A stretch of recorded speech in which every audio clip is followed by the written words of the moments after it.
Il y a environ 60 millions d'années, un processus de formation de la plus longue chaîne des montagnes au monde a commencé. Aujourd'hui, on peut l'admirer et s'émerveiller devant la diversité de paysages qu'elle offre. Sommets enneigés, canyons, déserts, vallées traversées par des rivières et des lacs. À notre altitude, on aperçoit des canyons et à plus basse altitude, des prairies couvertes de lichens et des herbes aromatiques. Un paysage enchanteur mais fragile à la fois. Cette beauté scénique est influencée par les différentes températures climatiques. Le froid conditionne notamment sa permanence dans les zones les plus élevées. Cela n'a toutefois pas empêché une population qui a su tirer profit de ce territoire de s'y installer. De 1438 à 1533, le peuple inca s'y est établi, rayant jusqu'à l'arrivée des conquistadors espagnols qui ont décrété leur fin. La vie ne fut pas facile.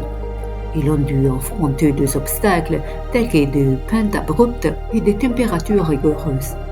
Mais cela ne les a pas empêchés de construire des terrasses agricoles sophistiquées où ils cultivaient des pommes de terre, du maïs et du quinoa.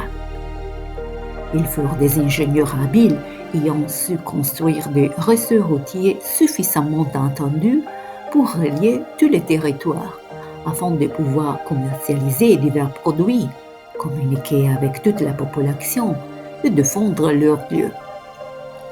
Cusco fut la capitale politique, religieuse et spirituelle. Les vestiges de cette civilisation antique sont encore visibles aujourd'hui.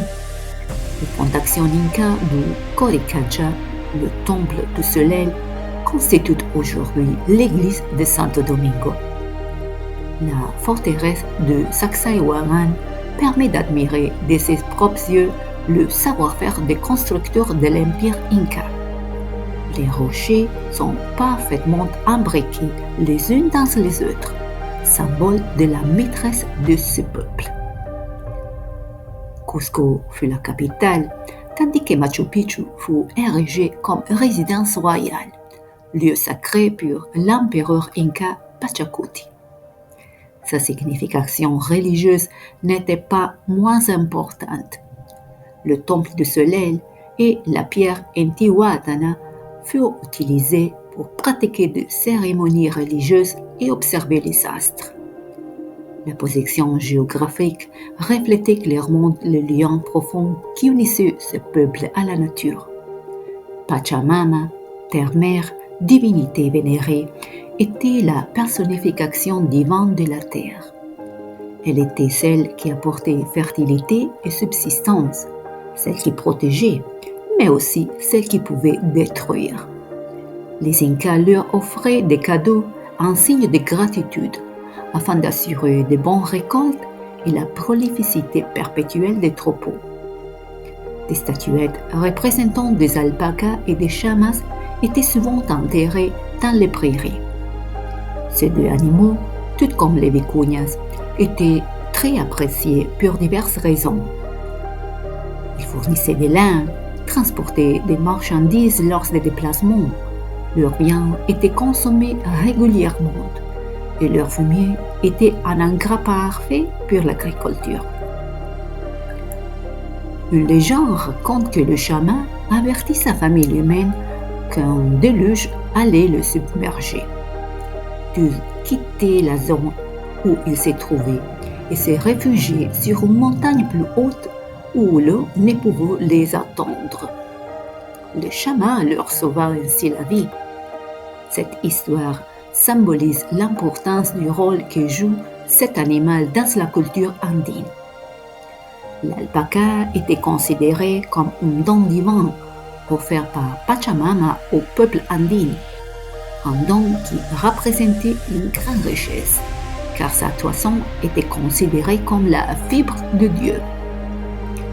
La plus belle légende est peut-être celle qui concerne les vicuñas. On raconte qu'une jeune fille était courtisée par un roi laid et vieux.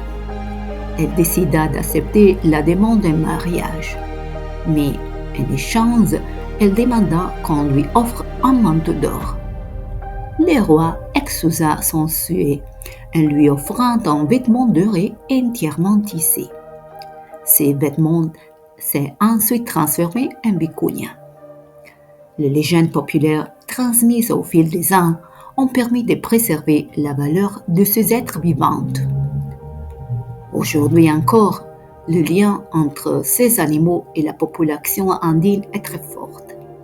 Les chamas sont des compagnons de voyage parfaits comme animaux de bas et leur laine est utilisée pour fabriquer des pulls, des chapeaux, des écharpes, mais aussi des couvertures et des tapis. La laine des alpacas est encore plus prisée, tout comme celle de vicuñas, qui sert à confectionner des produits textiles de grande qualité. Des siècles d'histoire se sont écoulés depuis l'Empire Inca jusqu'à nos jours. Les montagnes de la cordillère des Andes ont connu de grandes vicissitudes, principalement dues au changement climatique. Pourtant, si seulement nous pouvions renouer le dialogue avec la terre-mère, Pachamama, et collaborer afin de trouver un accord et non une controverse, nous reviendrons à respecter les règles que les Incas avaient fermement défendues pour vivre en harmonie avec les territoires qui les entouraient.